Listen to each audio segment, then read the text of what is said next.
have a platoon of 3 different freaking quarterbacks. How about you choose one and start them? Because at Florida, we're one of the best football teams in the country year in and year out, and you can't choose a goddamn fucking quarterback to save your life. Ever. Okay, good Husker don't.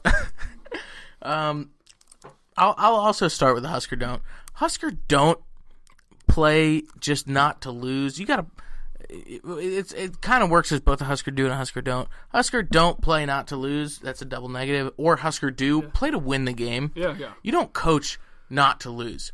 I'll do that. Husker do play to win the game. Coach to win the game. Because South Carolina almost suffered from it today. They had a 2-touchdown lead against NC State, and they turtle up, and they almost lost the game.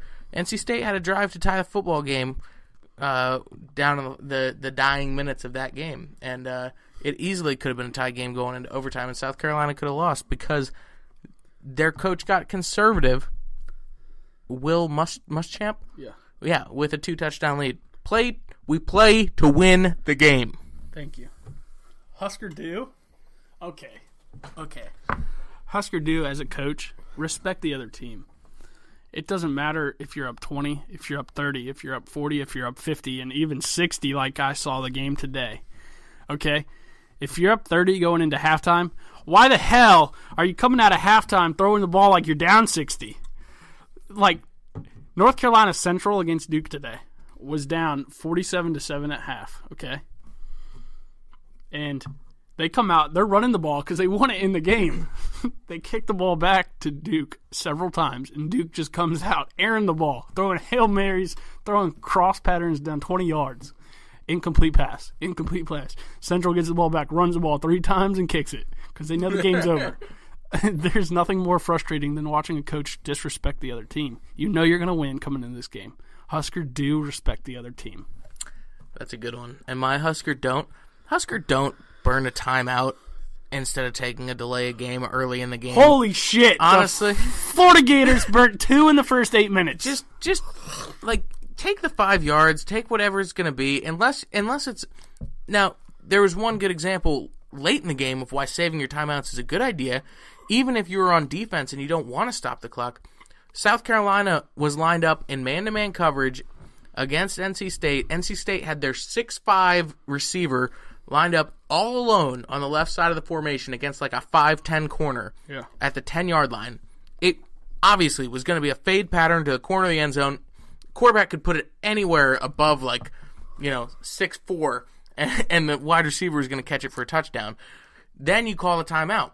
But if you had burned all your timeouts earlier because you wanted to save 5 yards instead of getting a delay game or 12 men on the field, it's week 1. Those things are going to happen. Save your timeouts. They're more important. That's my Husker don't. Okay, I got 2 honorable mention Husker don'ts. Ooh, wow, look at you. You just got to... Well, the coach's perspective you like is this. good. You like this coach's perspective. Husker don't. All right, so I kind of just touted Central for being good and running the ball when they were down by 40. Here's the deal. You're down by 40 at half. You called a timeout with 2 seconds left in the first half, and you went ahead and then come out of your timeout with 2 seconds left and kneel the ball. Why the hell did you call a timeout? Second, here's another deal. Husker don't rely on your defense to be your offense, because if you're the Florida Gators, you get 2 pickle sixes, and you don't get any more points because why? And this goes right back to what I was saying earlier about the offense. It's unbelievable how, all right, obviously Florida Gators, they're known about their defense. Always has been, always will be. But don't rely on your defense to put all your points up. And so, as a coach, not only do you need to go into halftime talking about this, but you need to revolve your entire next week around this on defense. Husker, don't rely on the defense to score your points, because God bless, you don't have an offense, I understand, but don't rely on your defense to get 2 pick sixes every single game. That was beautifully said.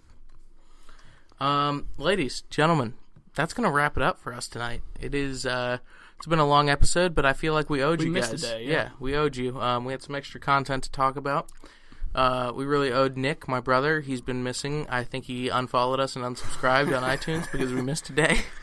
But, hey, Nick, you got an episode to listen to. Hope you're still awake, because I'm going to text you right when this posts, and you better listen to the whole thing, and it's a long one, so I hope you made it this far. Nick also sent us a new song. It's called The Ballad of Miss Chops. That I should have queued it up to outro us today. I didn't, and it's too complex to try to do that right now while I'm speaking to you. So we will have that to you to intro us on our next episode on Monday. Or tomorrow. Who knows? Maybe we'll podcast tomorrow. Yeah. Who knows? Honestly, throw out the rule book. It's football season. Yeah, we're just going to pod whenever we want. Yeah, we have mics now, so we have extra motivation to pod because we sound better. Hopefully. Woo! And that sounded terrible because the little bar just went all red. I'm so sorry. Went all red. Overmodulated, but my squad, Liberty Flames, just upset Baylor 48-45. Your squad, We're Liberty. back to the FBS. Look at... Not back. We just became part of the FBS. FBS is on alert. Liberty Flames are here to stay. They just upset Baylor week 1.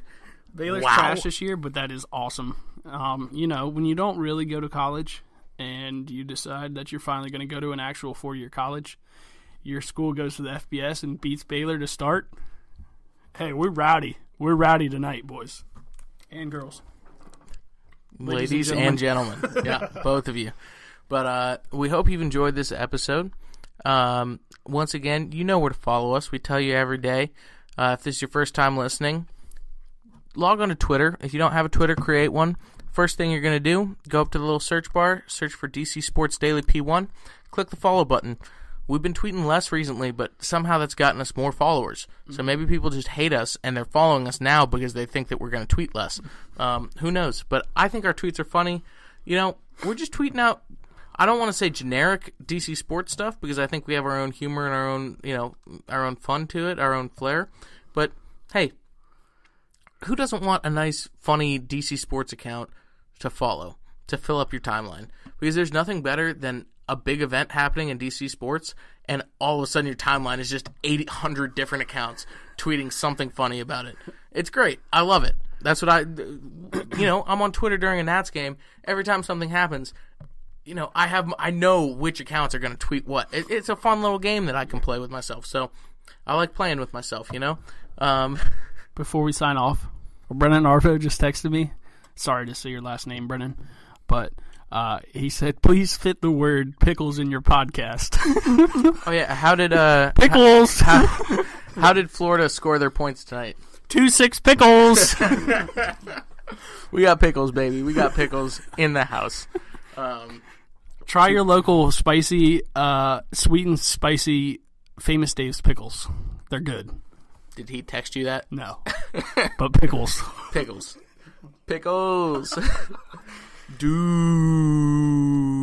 Dr. Do summons the doctor. Yep. All right, so you can follow us on at DC Sports Daily P1 on Twitter. You can email us comments, critiques, or just to say hi at dcsportsdailypodcast@gmail.com. And once again, if you're listening on iTunes, please comment, rate, subscribe. We really appreciate it. We really do. If you're listening on Spreaker, why don't you navigate over to Apple Podcasts and see if you can go ahead and find us on there. Search DC Sports Daily, and you'll see us pop up. You can go ahead and comment, rate, and subscribe there, too. If you are listening on Spreaker, why don't you give us a follow, give us a like. We like seeing those pop up. You can give us a comment. Right now, the only comments that we get are my brother's random foods that he comments on every single episode, which I appreciate, and I love, and I laugh and giggle at every time. But, hey, we're looking to get bigger, but we're going to stay loyal to our true fans back at home, the day ones. Absolutely. Like Nick Maestri, Chris Jensen, and Matt Castles, Brennan Arvo. And, of course, Miss Chops. Miss Chops is my fuel. Miss Chops is our fuel. So, ladies and gentlemen, boys and girls, I cannot do my Bane accent right now. I don't know what this is.